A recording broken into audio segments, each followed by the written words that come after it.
Did you ever think when you did that story so many decades ago now, No. let's think about it, that this would have been the result? Absolutely not. Never thought that.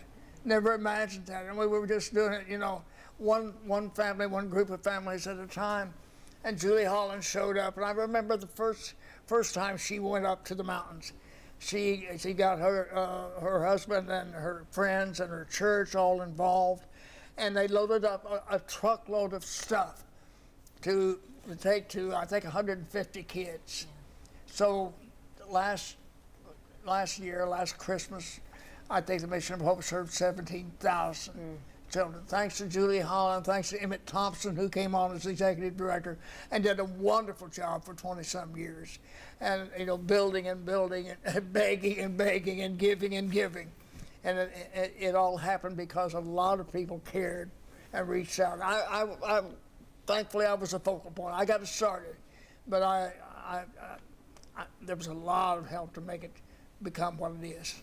What is it like to see Shyla Baker, who was a kid who received some of those stories, and now she's a teacher on the other side helping other students? Yeah, I did not know that. I was glad. I'm so thrilled to see. That's wonderful. Yeah.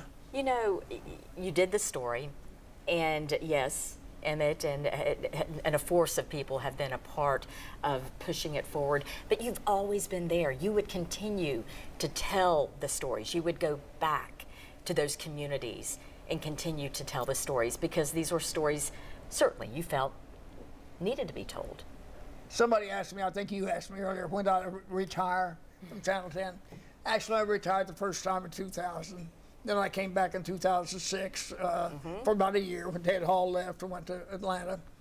And then I retired maybe 7, 8 years ago, because I kept doing Mission of Hope and Monday's Child and some other things, because these were important things to me, and the need would continue, and I didn't want to leave them alone. I wanted to continue help. And boy, the help that you have extended to so many through the words, the written words, through the stories, through the interviews.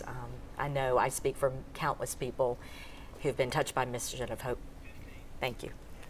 It took Bill Williams to inspire our community to respond the way that it has. Well, that's the thing. I mean, I was perhaps the spark that lit the fire, but people responded. Thousands and thousands and thousands of people responded so that we could serve thousands of kids in the mountains.